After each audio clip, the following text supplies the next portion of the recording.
दोस्तों नमस्कार, स्वागत है आपका यूट्यूब चैनल एबी टेक में। आज है 18 अक्टूबर 2023 और जान लेते हैं आज की महत्वपूर्ण खबरें जो आज के प्रमुख समाचार पत्रों पे छाई हुई हैं। सबसे पहले ही अपडेट देखें, यहाँ पर बिहार शिक्षक भर्ती को लेकर के है।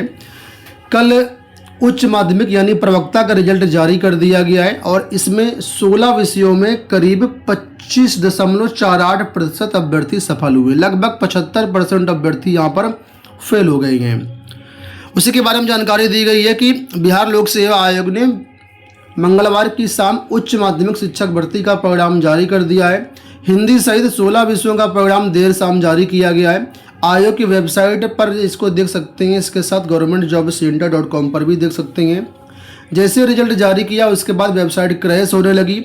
क्रैश होने के कारण अभ्यर्थियों को काफ़ी दिक्कत का सामना करना पड़ा और यही कारण है कि बाकी रिजल्ट कल जारी नहीं हो पाए। नहीं तो लोक सेवा आयोग की प्लानिंग थी कल ही सारे रिजल्ट जारी कर दिए जाएं, लेकिन इस पर बीपीएससी के चेयरमैन की तरफ से एक ट्वीट किया गया था कि वेबसाइट क्रैश हो गई है, ऐसे में जो बाकी रिजल्ट है आज नहीं जारी किए जाएंगे। तो अब ये रिजल्ट बारी बारी से जारी किए जाएंगे। यहाँ पर देखिए लिखा हुआ है कि जो माध्यमिक का यानी टीजीटी का परिणाम है वो आज जारी किया जाएगा और जो प्राथमिक का परिणाम है वो कल संभावित है। उसको स्टेप में जारी कर रहे हैं ताकि वेबसाइट पर ज़्यादा लोड ना बढ़े और आराम से चलती भी रहे वेबसाइट। ठीक है, तो उच्च माध्यमिक के 16 विषयों में कुल 23,863 अभ्यर्थी थे, जिसमें से करीब 6,000 अभ्यर्थी ही सफल घोषित हो पाए हैं, जो कि 25% के आसपास रेशियो बनता है।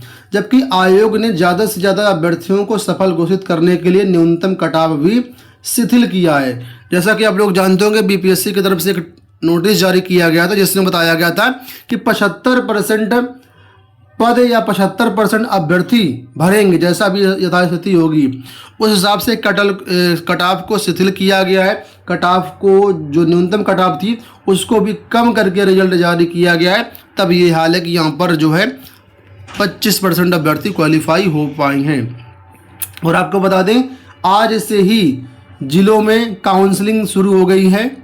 सभी जिलों का काउंसलिंग कार्यक्रम जारी कर दिया गया है। कहाँ काउंसलिंग होगी उसका पूरा डिटेल जारी कर दिया गया है, जिसके बारे में कल ही हमने वीडियो बना दिया हुआ है। आप हमारे चैनल पर जाकर के वो वीडियो देख सकते हैं। और आपको बता दें मुख्यमंत्री जो यहाँ पर हैं वो 2 तारीख को 2 नवंबर को गांधी मैदान में इन सभी शिक्षकों को नियुक्ति पत्र वितरित करेंगे। उसका भी कार्यक्रम जारी हो चुका है।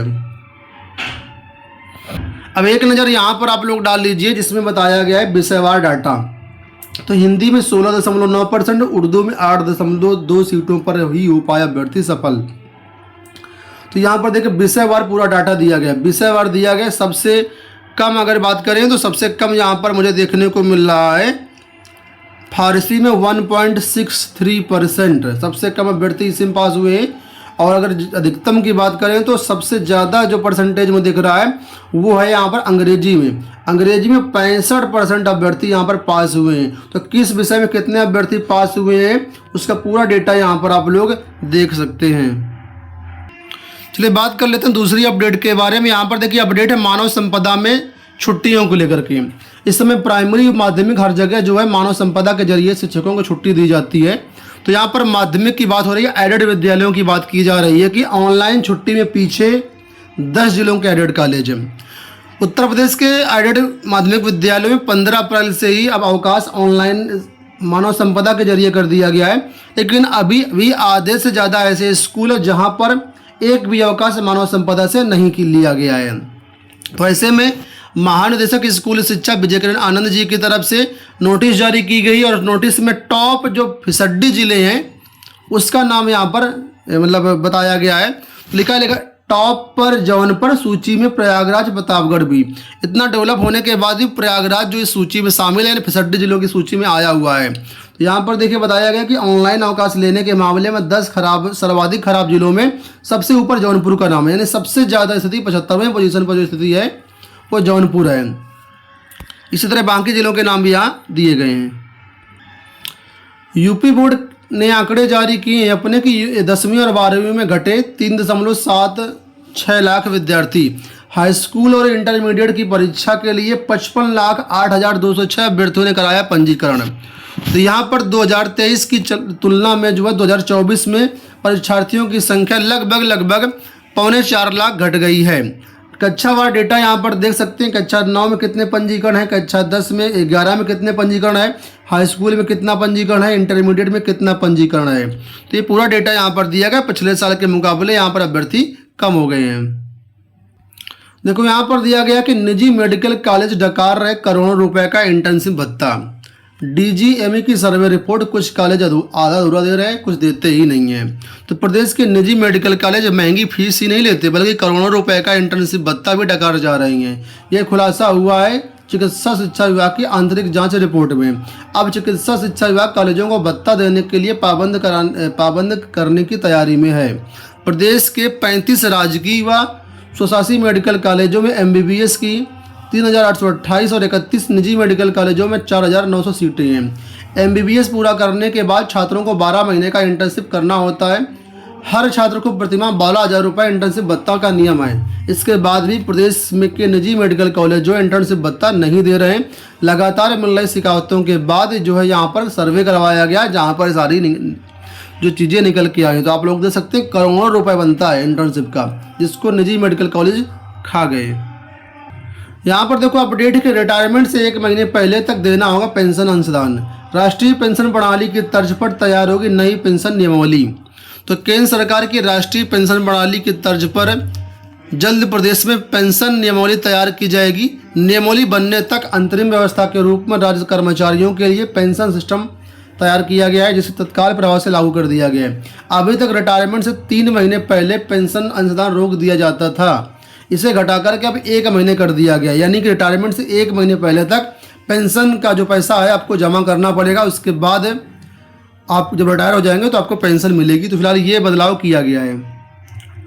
यहाँ पर देखो अपडेट है TGT PGT परीक्षाओं के बारे में और असिस्टेंट प्रोफेसर के बारे में। लिखा है कि स्कूल कॉलेजों को अगले सत्र में मिल सकेंगे शिक्षक। प्रदेश के शासकीय सहायता प्राप्त विद्यालयों और महाविद्यालयों को अब अगले सत्र में शिक्षक मिल पाएंगे। इन शिक्षण संस्थानों में 1 वर्ष से अधिक समय से शिक्षक भर्ती फंसी हुई है और नए शिक्षा सेवा चयन आयोग गठन तक भर्ती शुरू होने की कोई उम्मीद भी नहीं है।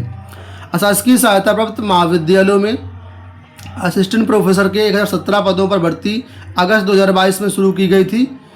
आवेदन ले लिए गए। परीक्षा की तिथि अभी तक जारी नहीं की गई है। परीक्षा के बाद इसमें इंटरव्यू भी होना है। इसी तरीके से TGT PGT की बात की गई है। TGT PGT की भर्ती के लिए 4,163 पदों पर आवेदन लिए गए थे अगस्त 2022 में। आवेदन प्रक्रिया पूरी हो चुकी है। परीक्षा तिथि जारी नहीं की गई है। नया शिक्षा सेवा चयन आयोग बनने के बाद ही सारी चीज़ें होंगी। तो फिलहाल नया शिक्षा सेवा आयोग का गठन के कारण ये सब भर्ती अटक गई है। UPSSC पेट की बात कर रहे तो पेट के जो प्रवेश पत्र हैं जारी कर दिए गए, लेकिन ये अभी आपको ईमेल आईडी पर ही मिलेंगे। और कल से आप लोग इन प्रवेश पत्र को जो है ये ऑफिशियल वेबसाइट से भी डाउनलोड कर सकते हैं। 28-29 अक्टूबर को इसका परीक्षा का आयोजन किया जा रहा है। रजिस्टर्ड जो आपकी ईमेल आईडी है उस पर प्रवेश पत्र आपको भेज दिया गया है। 19 अक्टूबर से इसको वेबसाइट से डाउनलोड कर सकते हैं। ठीक है दोस्तों, ये हो गई आज की सारी सूचनाएं। इनमें से कोई भी न्यूज़ आप डाउनलोड करना चाहें तो हमारे टेलीग्राम चैनल से डाउनलोड कर सकते हैं। साथ ही साथ किसी भी क्वेरी के लिए टेलीग्राम या व्हाट्सएप चैनल पर हमें संपर्क कर सकते हैं। दोनों के लिंक आपको वीडियो के डिस्क्रिप्शन बॉक्स में दे दिए गए हैं। इस वीडियो में इतना ही। धन्यवाद।